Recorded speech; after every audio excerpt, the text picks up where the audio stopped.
Hello, everyone. Can you see us? Are we here for Heal? Let's say yes. Okay. Sometimes there's a little bit of a delay. Welcome to Heal Profoundly and Enduringly. I'm so freaking excited to be here today because Ashley and I, this is our first opportunity to have a one-on-one conversation, and I'm so freaking excited about it. We've been following each other on Instagram, and her vibe is like the most fabulous in the world, and I can't wait to share her with you. So I'm going to do that in just a second. But first, for those of you who are not familiar with this show, it's called Heal Profoundly and Enduringly. So we are bringing forward all sorts of deep tools for you to integrate so that you can really attend to all of the layers of you to be operating at your highest level of vitality. So Ashley Mondor is a spirited repairer of broken hearts and a seeker of lost souls. As a heart healer and certified master coach, she intuitively works with clients to help them repair deep cuts, long-standing wounds from this life and others, and specializes in unlocking and freeing the heart from any chains that may be binding it. Maybe you can do that for me today. And she believes that when you heal your heart, you free your soul. And this is how we make the world a better, brighter, more unconditionally loving space. So we're going to be talking about living through the magic of your open heart today. Welcome, Ashley. Thank you for being here. Oh my God, my heart is like, Yes, so exciting. I'm so happy to have you. Thank you so much for taking this time to chat with everybody and offer your service, because that's exactly what you do every single day. thank you. So before we start, can you just tell us a little bit about you and like your background and how you got to this point, and then we can jump in. Yeah, totally. So I in 2017 was stuck in like the most terrible toxic job of my entire life. I had like a family member attempt suicide. I had another family member like go through a really hard time in a relationship. I felt stuck. I was in a relationship where I had been getting cheated on. And so it was like the culmination of, I am a good person. What is happening? Like, what is my life right now? And so I found coaching through a podcast where my later mentor came into my life. And then she was like, you can literally, make money doing what you love, setting up your own schedule and really just diving into your gifts. And I thought, let's go. So I like worked on healing all of my fears, my wounds, the trauma that I held in my heart. And then I found myself in the Akashic Records, which I learned through one of my mentors, Ashley Wood. Yeah, which is one of the reasons why we connected. It's because magic. And then I later refined my purpose more into knowing like my purpose on the planet is actually to help people heal and free their hearts. Because when you are free and you do love yourself, like unconditionally, wholly, completely, the world changes within you and around you. Mm-hmm. It reflects back to you, right? Mm-hmm. It's so beautiful. So how did you do that? Like, how did you start healing your heart? Yeah, I invested thousands and thousands and thousands of dollars in myself. And so it's like I found mentors who felt like love to me, who could help me navigate my fears, who could help me walk more deeper into my trauma, to dig up like the wisdom and the gems, and then being seen for it. So I wanted to share, like, if I could heal myself through this, and I could get myself from like this job, this relationship, all the way to the other side of the bridge, where it's like, I literally am full-time in a business serving people who I freaking adore, and I'm in like my soulmate partnership. I want everyone to be able to do that if they feel so called. Yeah, absolutely. Mm-hmm. And just like opening up the opportunity. And I love that, because what you did was like you invested in other people holding unconditional space for you. Mm-hmm. Because that's really what it offers us, right? It offers us that safety to allow our nervous system, our heart to open without feeling like it's going to be really deeply wounded, because mm-hmm. we're opening up and being vulnerable, And it's so important to have that holding space, and you've provided that for yourself consistently, mm-hmm. and you're doing that for others. Mm-hmm. Preach. That was so well said. Like the way you wrap that up. Ooh. Just so yummy. See? Yeah. So since we are on the Heal Show, what would you say is the one thing that is really necessary for people to heal in order to have this profound, enduring impact? I think the most critical key for me was actually finding safety. And so safe enough, so like you said, to be able to go into the cracks and the wounds that you have in your heart and to be held in a safe space where you can go deeper. And so for me, I have two. One was finding a mentor or someone who could hold space for me. The other tool that I have is heart space breathing that I learned through the Heart Math Institute. And people have called it other things, but it's like, this is a game changer because it brings your heart into coherence with your brain and body. And so what that looks like is, slowing down your breath a little bit and taking in around like 4 to 5 breaths in slowly, and then exhaling for around 4 to 5 breaths. When you start finding a rhythm, you actually picture your breath moving in and out of your heart. So you're actually focusing your attention and awareness in this space. When you get here, you feel more grounded and calm. You open yourself up to spirit, to source, because you are in your physical container. And I believe that your heart is the portal to your soul, the gateway. Yeah. So when you're there and you're focused, you're actually in coherence. And I just feel like you're so open.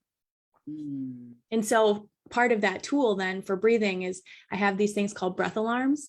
So I have them scheduled like 3 or 4 times throughout the day.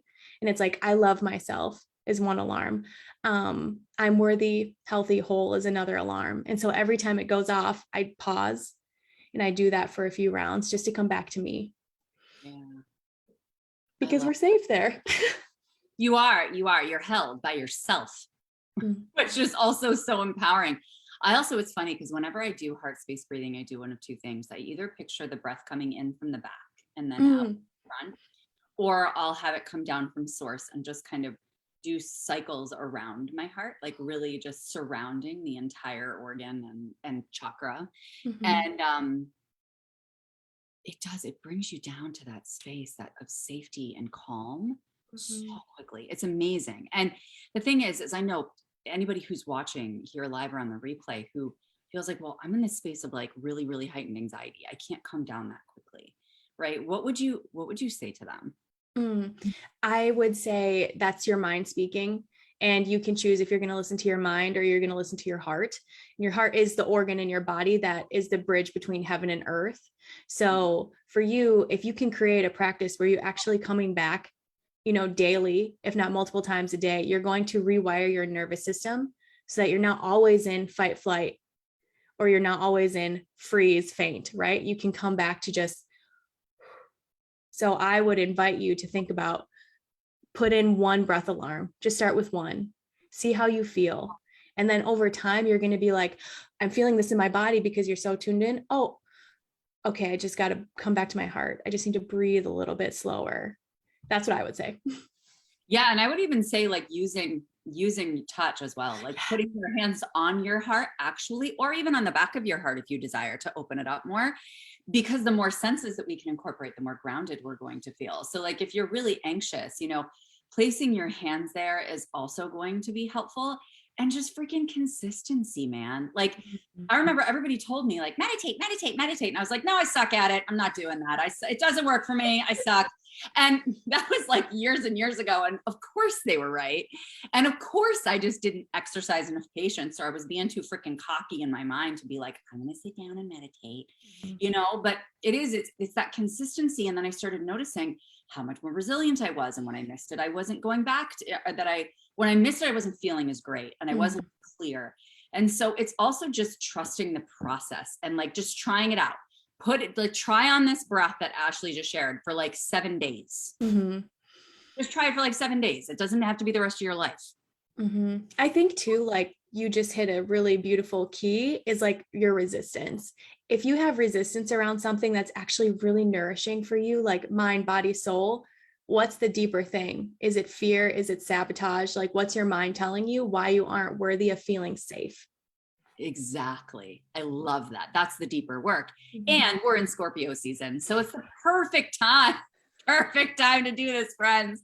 Go get out your journals. So why do you focus on the heart in particular for your work in the world? I love it because to me, like it is the bridge between heaven and earth. It's like grounding and anchoring, but it's also like your spiritual connection to you, like your soul. And it's like when you follow your heart and where it's pulling you and guiding you through excitement and joy and passion and love, and you keep following it without insistence, I've experienced actual magic manifested in my world. Like I could see it in my reality. I hold space more deeply for people because I know the pain that they're walking through, because I felt it. Like I just think it's the most powerful place to be. And if you can lead your life from your heart, the world is, oh, it's a gift to be in then, because you understand, like, I get to be here with this beating heart. And I just think it's magic. It absolutely is. And it's, when you talk about the cracks and the wounds, how would you recommend that people move through that so they can start to heal some of this pain that exists there, that they may feel as resistance, they may feel as physical sensation, they may feel as, they have no interest in that. And why would they look at that? You know what I mean? So yeah, what would you suggest there?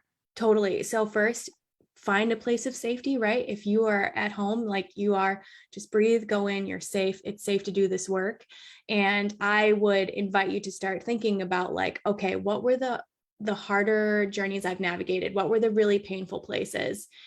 Go, like, get your journal out, ask yourself, like, what happened? What did I experience? What did I feel in my body?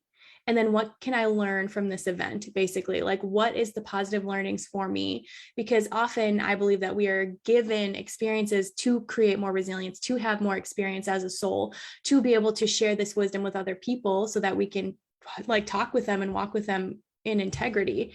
Like, I've walked through so much pain and so much trauma from childhood to now, but I understand it's like, oh, it's because I'm meant to do this work in the world with people. I can hold them through that. And I know what it means to feel the depth of that, and also to show what's on the other side. So everyone is worthy of healing that pain and that wounding, whether it's, a gift for themselves or a gift for the world. But like, we are all allowed and invited to live with a freer, lighter, more loving heart, because it's actually how we change the planet. When we can love ourselves first, we open ourselves to be able to love others more wholly, completely, and unconditionally. I love that so much. I love that concept of feeling lighter. Mm-hmm. Like how many of you watching live or on the replay feel like that just automatically lifts your vibe, right? Mm-hmm. Like just to close your eyes and take that breath in and be like, I'm choosing just to feel lighter, to allow a lightness of being, like feeling you release your jaw, feeling you place your shoulders back and down, and just allowing that to kind of enter. And it's so funny because one of the things you're talking about, the Gikosh keeps like screaming this in my ear, so I have to say it obviously, is they're talking about, breathing in and out through your nose, right? And how that activates your paranasal sinuses. And then when we do that, what it does is it generates more nitric oxide, which allows our lungs to breathe it in more easily, right? That allows our lungs to open up even more, which creates greater oxygenation. Did I say that right? In the Nailed blood. it. See, nailed it. Yeah. In the blood, which rejuvenates our heart and takes the pressure off, because all that oxygenated blood is like coming in and out of our heart. And they keep bringing this forward because it's like, that goes along with that lightness that you're talking about from more of a physiological perspective. And we get to implement these kinds of tools at all different layers to kind of assist us with lightening the heart and lightening the vibe, which is so yummy. Mm-hmm. Well, and like, it's crazy because your heart literally emits electromagnetic frequency like 3 feet out from your body, 3 freaking feet, and your brain is about an inch. So it's like when you are around certain people and they're open-hearted, you can literally help raise their frequency to match and meet you to coherence, right? So it's like, just you living from your heart and being open and loving, you can have people rise to meet you. Like, oh my God, people think differently, they act differently, they speak differently from that place. Yeah. And you don't even have to say like, this is what you need, and these are the steps you have to take to get there. It's just like resonating in their field. And I say like, that's what drew me to you as well. Like your vibration coming out from your heart space is palpable, and so genuine, and you live it every single day. And that's why it's so important to me to have you come on here and speak, because I want other people to know how they can change and improve their lives by working with the heart space, by healing the heart. Can you share a little bit more about that? Oh my God. It's just like a conscious focus on where do you need to heal? And also like, where are you being pulled? Where are you being tugged? What is like the little pieces of excitement in your heart, in your life that you're like naturally curious about? Because that's spirit speaking to you and like aligning you to the path, right? So it's just like, if I can follow that excitement, that joy, that passion, that love to this person, to this event, to this experience, to this modality, whatever it is, it's you being guided and led by you. You're not like holding yourself back. How could you? Because that feeling is so light, it's so spirited.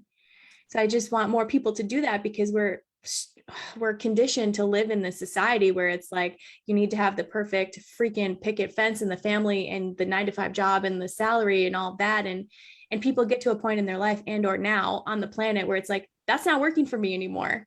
I'm not happy, I'm not fulfilled, because you were living someone else's model of success, their model of the world, but you were never meant to do that. Or maybe you were for a little bit, but now it's time to like really free yourself. So what does that look like and feel like? Where are you being guided to? What is exciting to you? What are you curious about? Follow that. See what happens without any insistence on what it's supposed to look like. Yeah. And I love that too, because like you said, our heart is truly the bridge. I consider it that portal, right? Yeah. Between the two dimensions, or well, two dimensions, there's multiple dimensions, but between, I always say the Akash and the earth, right? And it's always infused with spirit. It's always infused with unconditional love. And it's constantly regenerating, you know, like I wouldn't even say regenerating, it's constantly flowing, you know, like it never stops to have to regenerate. And so it's just your ability to, like you said, where you place your focus. And I think like, especially for you too, talking about the Akash and stuff, I saw in your Rise program, you teach about the clairs. Yeah. So it's like, if you could actually learn and focus on your heart, heal that, and you learn about the clairs too, you're literally getting messages all the freaking time. And like you said, claircognizance, you can see that, you can feel it in your body, you can hear it, clairaudient, all that, but you have to have this safe space to come back home first in order to open yourself up to receive, to rise, as you would say. And you know what that is? And thanks for the Rise plug. That was great. And what a great analogy. You're fabulous. But you know what I love about that coming home? Oh, it gives me chills everywhere, Ashley, because it's like, what it reminds me of, this is taking me to my therapy days, right? It's like that secure attachment, right? And so when you look at, I don't know if anybody's familiar with The Strange Situation, but The Strange Situation was when they had like the infants kind of in a room and there were a bunch of toys and stuff. And then their caregiver was there. It was typically their mother, I believe. And the child would come, you know, connect with their mother, and then they would go play. And then they would come back and touch base with their mother, and then they would go play. And that was the secure attachment, because they liked returning home to kind of get grounded and remind themselves of their bearings as they navigated and explored the world. That's what you're doing and teaching people how to do with their own heart, right? Like coming back to that secure attachment with yourself. Like how empowering is that, and loving. And it's like, it's literally the beat of your life. Like from the first heartbeat to the day you take your last breath, if you could just be at home with yourself first and always trust and know and honor that connection, everything else is beautiful and magical. And like you said, you're so resilient, you can handle anything. Yeah. And in that way, like really being grateful to the heart, like saying a prayer of gratitude and even of apology, right? For how much we've taken it for granted in our lives and how much it does for us all the time. Like Kirath says here, like stepping back and breathe until you can hear the beat of the heart before you're justifying the action of self-betterment. Exactly. Like just tuning into that. Have you seen the guy on Instagram? I can't remember his handle, shocker, but he has this rose gold stethoscope. No. Oh, friend. Tell me. You need this. It's like $49 or something, but it's this rose gold, and you don't need to get a rose gold one. You can get one on freaking Amazon for like $12. But what he does is he encourages you to meditate to the beat of your own heart. So you put the stethoscope in your friend, you have to have this. You put this stethoscope in your ears and you put on your heart, and you literally, it's not like you're putting on a guided meditation or solfeggio frequencies or anything like that. you're just meditating to the beat of your own heart. Thank you. Sign me up. Yeah. I'm getting that today. Thanks. Right? I was like, that's amazing, because it's coming back to ourselves and realizing like that it's infinite when we do that. We don't just have to talk about the soul, because the heart is always infused with the soul. And it's like, one of my daily practices is I'll listen to like a solfeggio frequency that's in like the 600s or higher, usually for the heart, right? And I'll sit in it for like 10 minutes. And then I ask myself, what does my heart wish to share with me today? And so without judgment, I just allow it to like bloom up from my heart through my throat and into my mind, so I can see what are the visions, what's the words I'm meant to hear, what are the messages. And so I share, they're called like mini love notes, and I share them on Instagram, just like messages from my heart. And at first I had a lot of resistance to it, because I'm like, whoa, what do you even care about this? And then it's like, well, actually, if I'm going to walk the walk of freeing and unleashing the heart, then I need to share this. And it's really cool when you do that and you see what actually comes through from your own soul. It's like, that was medicine for me and for whoever needs to hear it. Yeah, I know. I completely agree. And I love that you're sharing that. The other thing you share is Anubis. And I want to hear, I want to hear a little bit about that, because it's so exciting. Oh my God. Okay. So when I refine my purpose even more clearly into, really supporting the human heart, the organ, like, it's everything to me. I had been walking with the Akashic Records for about a year and was giving people like healings and all of that stuff.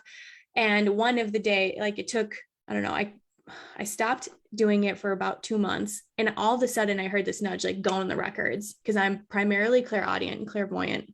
Okay. And so I was like, okay. And I drop in, I say the prayer, I see my doors open, and I like stop and I look up and I'm like, oh my God.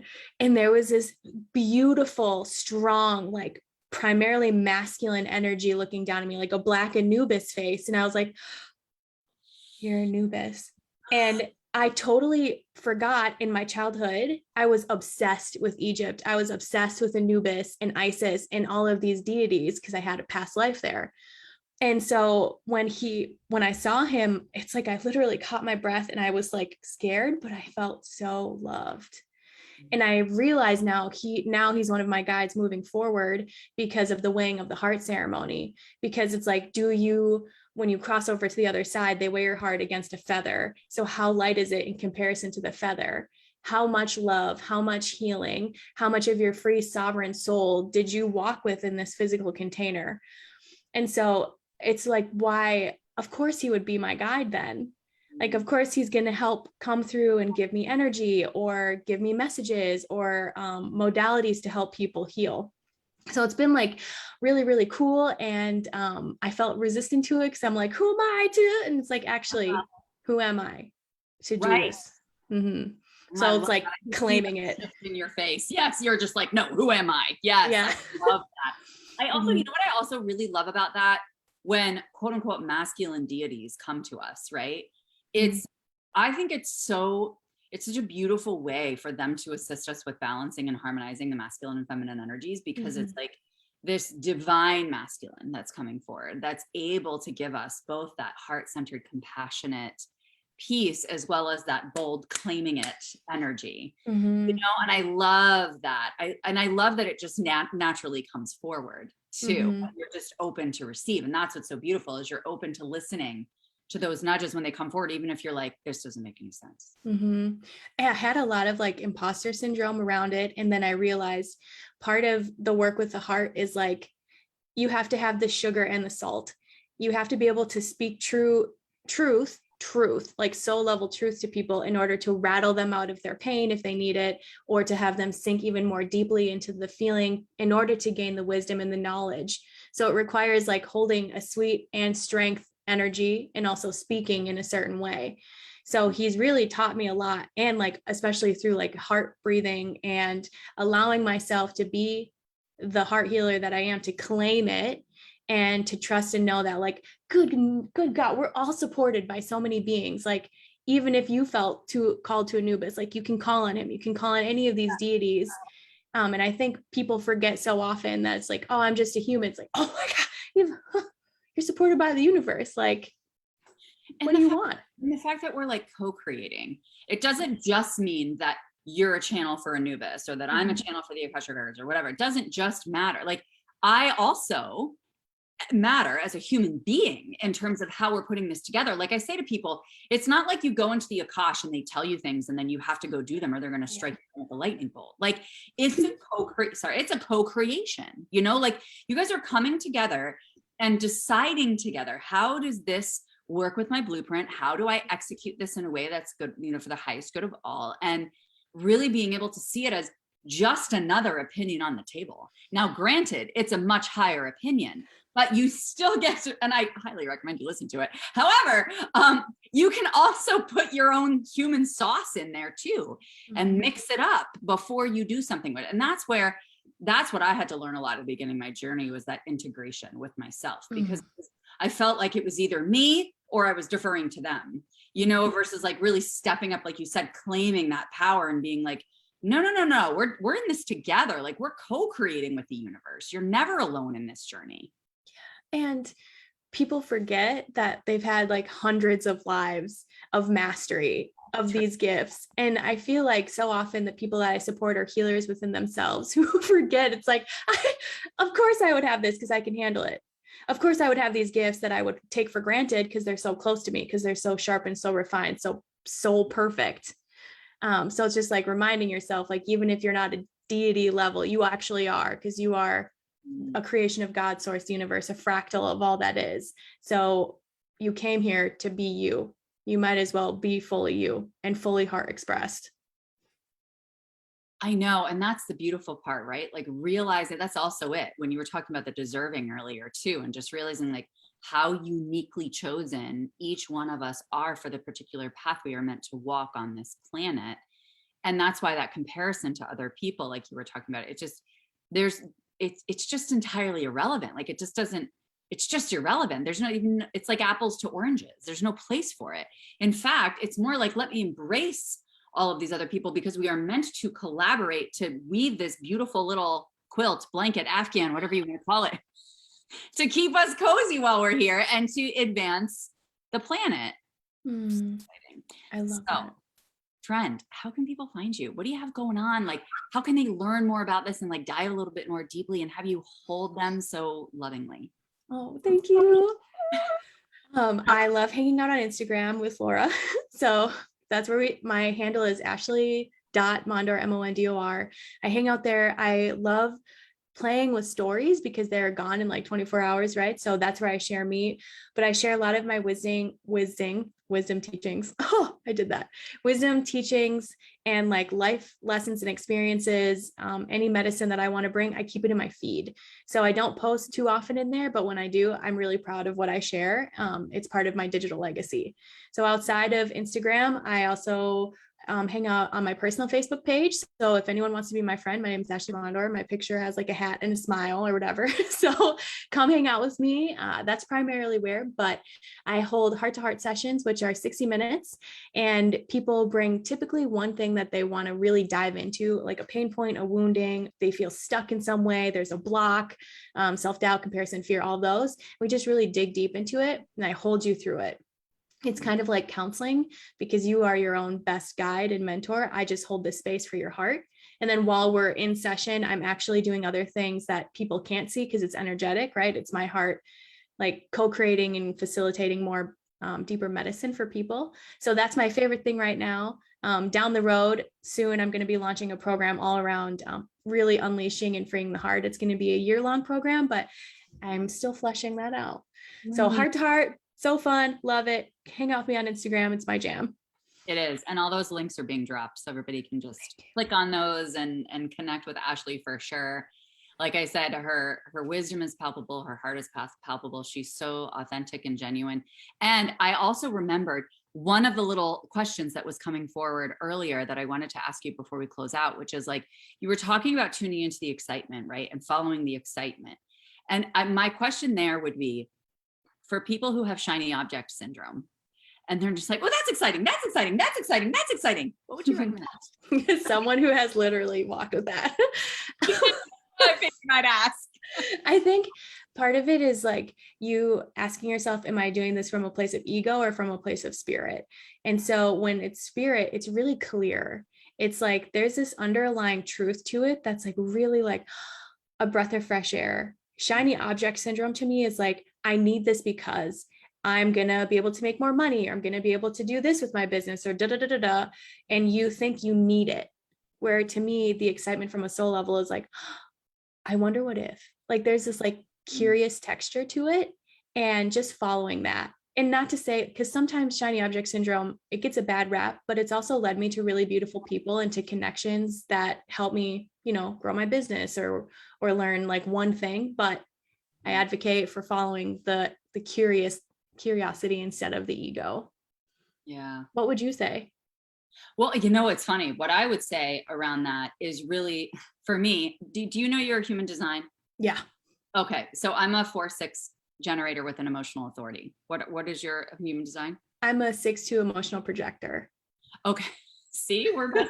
Yeah. But so this is the thing. It's like, for me, I'm always about returning to heart space coherence, and allowing the emotions to come to a space of neutrality, giving yourself time and space in whatever way, however that looks for you. So for me, when all the exciting things come in, yes, I may bounce them off of or chat about it with the people closest to me, but before implementation, most of the time, I sit back and I really allow myself to sleep on it and to sit with it, because, and why do I bring up the human design? Because that's about me following my natural energetic blueprint, listening to my energy and the way that I operate. So it may not be the same for everybody watching, it may not be the same where you need that to come to a place of neutrality. If you have a splenic authority, then you're going to make an instant decision, So I would encourage you guys to look up your human design chart. You can find it on jovianarchive.com.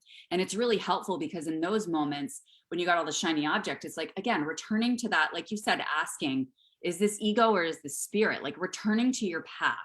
Where am I meant to be walking? Is this helping me move towards what I desire and my soul's purpose, And you're saying you're giving yourself the opportunity to be grounded in your body and not in your head. Because I feel the ego is like, oh, I'm up here, I want to do this, I got to do this. And you feel frenetic energy. But when you give yourself the space to balance, it's like, okay, all right.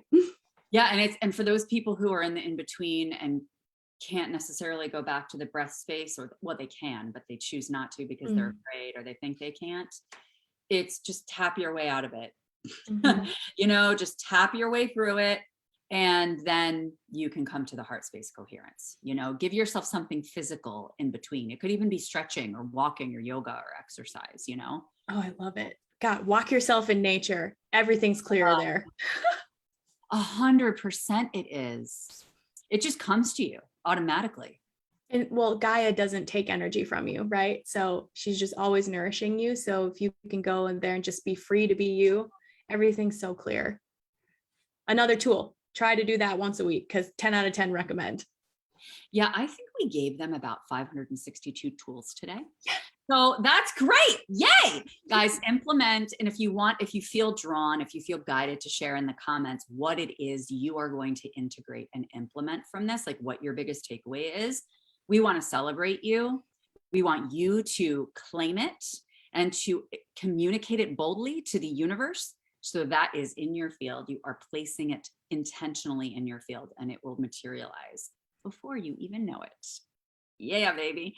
All right. So thank you so much for being here, honey. This was so fun. Oh, Guy, I just love you so much. Thank you. This was so fun. All right, friends. So connect with Ashley, say hi, visit her on Instagram, friend her on Facebook if you desire. I will see you guys next Monday at 12:30 p.m. Eastern for another episode of Heal Profoundly and Enduringly. Have a wonderful week. Bye, friends.